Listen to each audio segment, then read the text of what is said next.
भूर्भुवः स्वः तत्सवितुर्वरेण्यं भर्गो देवस्य धीमहि धियो यो नः प्रचोदयात्। आइए वेदवाणी में आपका पुनः स्वागत है। आइए ऋग्वेद के मंत्र के द्वारा हम ईश्वरीय वाणी का चिंतन करते हैं कि ईश्वर हमारे लिए क्या शुभ संदेश देता है। आइए मंत्र का पाठ करते हैं। ओम अतो विश्वान्याद्भुता ओम अतो विश्वान्याद्भुता चिकित्वा अभिपश्यति कृतानि य च कर्तवा कृतानि य च कर्तवा। मंत्र का शब्दार्थ है चिकित्वान जानी पुरुष, कृतानि या चा कर्तवा जो की जा चुकी हैं और जो की जाएंगी, विश्वानी अद्भुतानी उन सब अद्भुत बातों को, अतः इस परमेश्वर से हुई अभिपश्यति सब और देखता है। तो मंत्र का जो भावार्थ किया है हमारे आचार्य अभयदेव विद्या अलंकार जी ने, आइए हम उसका चिंतन करते हैं और अपना भी चिंतन मनन करते हैं। वे कहते हैं कि इस संसार में हम बहुधा आश्चर्यचकित कर देने वाली घटनाएं होते देखा करते हैं, इनका करने वाला कौन है? तो यह प्रश्न उठता है कि विविध प्रकार की घटनाएं हम संसार में देखते हैं, क्या यह सारी मानव कृत हैं अथवा इनमें ईश्वर का भी योगदान है?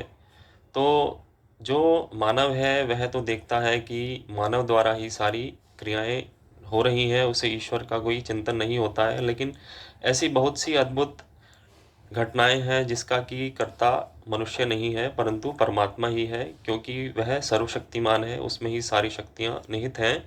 तो बहुत से ऐसे कार्य हैं जो कि परमात्मा द्वारा ही होते हैं। जैसे कि हम देखते हैं कि प्रतिदिन होने वाले दिन और रात, तो दिन और रात की यह क्रियाएं जो कि पृथ्वी अपनी धुरी पर घूमती है, सूर्य के आसपास भी घूमती है, तो जो भाग पृथ्वी का सूर्य की ओर होता है तो वहाँ पर दिन होता है, और जो भाग सूर्य से पृष्ठ की ओर होता है वहाँ पर रात्रि होती है। लेकिन यह सूर्य और पृथ्वी किसने बनाए? यह तो परमात्मा के बनाए हुए हैं, और यह परमात्मा के अनुसार ही क्रिया कर रहे हैं। वह ही इनमें आकर्षण शक्ति डाले हुए है कि सूर्य के चारों ओर पृथ्वी घूमती है। तो यह सब परमात्मा के कारण है। तो यह अद्भुत कार्य परमात्मा का है कि दिन और रात होना, क्योंकि उसी ने ही पृथ्वी बनाई है और उसके ही नियमों के अनुसार यह पृथ्वी अपनी धुरी पर और सूर्य के चारों ओर घूम रही है। तो और क्या क्या यहाँ अद्भुत घटनाएं होती हैं। हम देखते हैं कि नन्हे से बीज से एक वृक्ष सामने आ उपस्थित होता है हमारे। हम तो केवल बीज डालते हैं भूमि में, उसमें फिर पानी देते हैं, खाद देते हैं प्रतिदिन, लेकिन यह धीरे धीरे पौधा विकसित होकर वृक्ष बनता है। तो यह किसकी क्रिया है? तो यह भी परमात्मा की क्रिया है कि अंदर ही अंदर वह पौधा पनपता है। और हम देखते हैं कि अलग अलग बीजों से अलग अलग प्रकार के वृक्ष होते हैं, कि नीम के बीज से नीम का ही वृक्ष होता है, आम की गुठली डालेंगे तो आम का वृक्ष होएगा। तो यह भी क्रिया परमात्मा की है कि जौन सा बीज डाला तो वैसा ही वृक्ष होता है, वैसे ही पत्ते उसमें आते हैं उसी प्रकार के, और वैसे ही फल उसमें लगते हैं। तो यह भी अद्भुत क्रिया है कि बीज एक छोटा सा था लेकिन उससे एक महान वृक्ष बन गया, और जो कि दूसरों को छाया देने लगा और फल भी देने लगा। तो यह अद्भुत क्रियाएं परमात्मा द्वारा कृत हैं। फिर हम देखते हैं कि कोई चलता फिरता मनुष्य, हंसता खेलता मनुष्य एकदम सो जाता है, उसमें बिल्कुल भी क्रिया नहीं होती, वह प्राणहीन हो जाता है। तो यह क्रिया भी परमात्मा की है। जन्म देना भी परमात्मा के अधीन है और मृत्यु भी परमात्मा के अधीन है।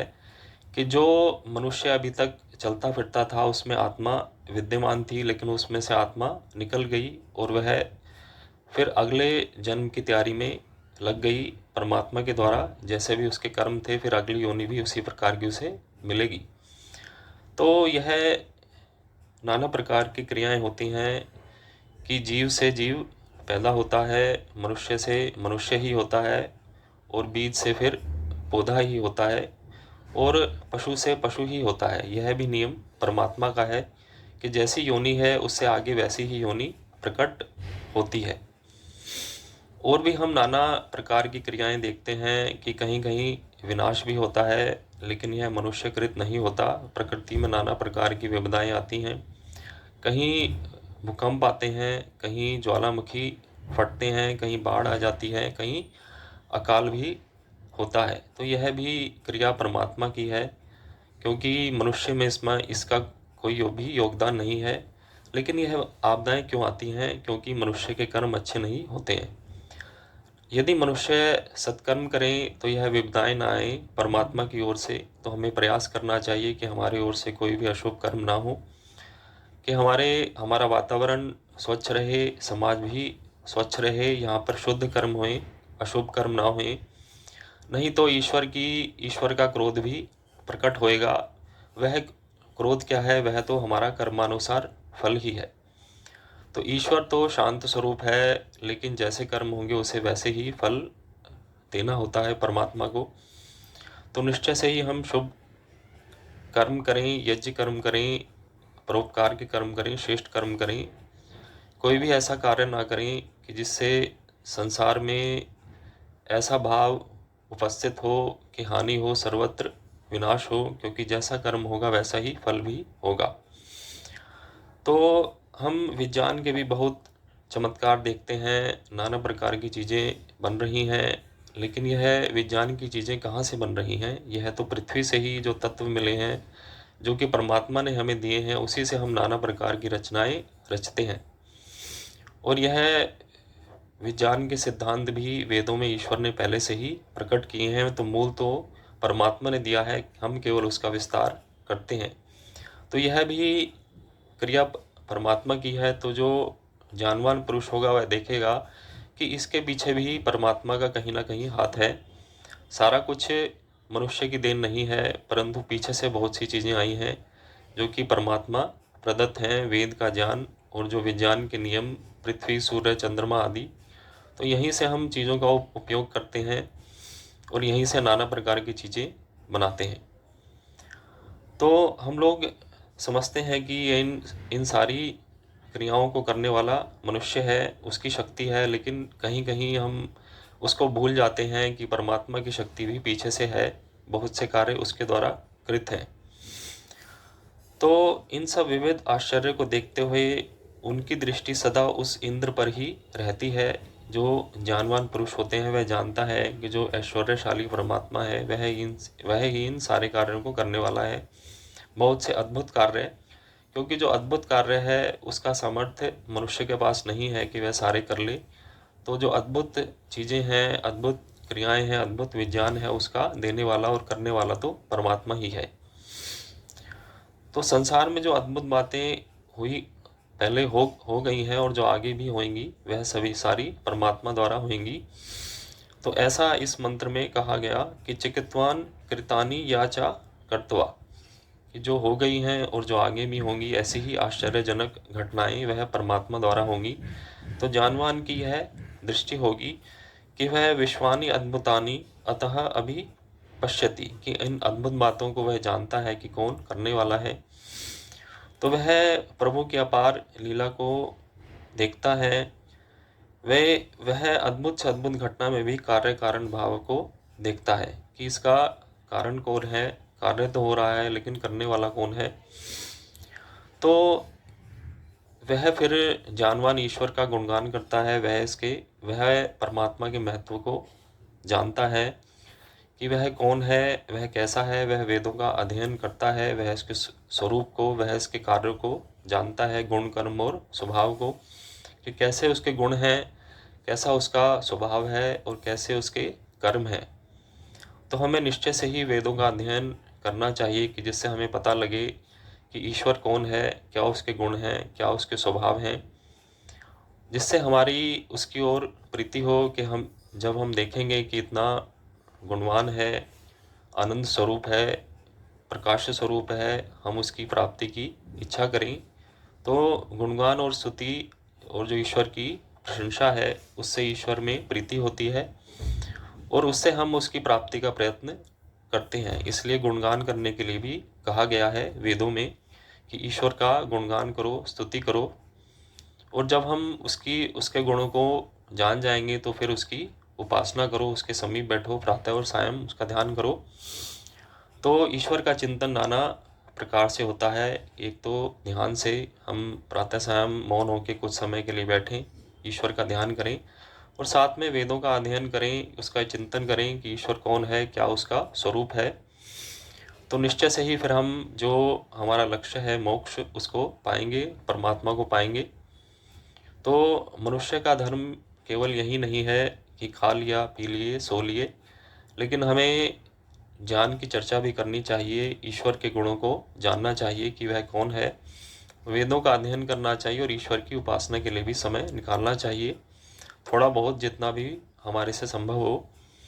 तो जिससे हम जो मानव का परम लक्ष्य है, चरम लक्ष्य है, उसको भी प्राप्त करें, कि जो मोक्ष है और जो ईश्वर की प्राप्ति है, उसके आनंद को पाना है। विषयों का आनंद तो हम भोगते ही हैं, प्रतिदिन भोजन आदि, और जो नाना प्रकार के सुख, सांसारिक सुख जो परमात्मा ने हमारे लिए दिए हैं और जो हमें शुभ कर्मों से प्राप्त होते हैं, वह तो हमें लेने हैं, लेकिन उनकी मात्रा को सीमित रखना है कि जितनी आवश्यक है उतना भोगें, और शेष हम अपना समय ईश्वर के चिंतन में लगाएं, ईश्वर के ध्यान में लगाएं, ईश्वर का गुणगान करें, वेदों का अध्ययन करें, कि जिससे हम जो हमारा परम और चरम लक्ष्य है कि ईश्वर के आनंद को पाना, उसकी ज्योति को पाना, उसकी ज्योति सर्वत्र है, लेकिन हमें उसको अंतःकरण में प्रकट करना होगा ध्यान की साधना से, ध्यान रूपी मंथन से, जप रूपी मंथन से। तो ऐसा वेदों में कहा गया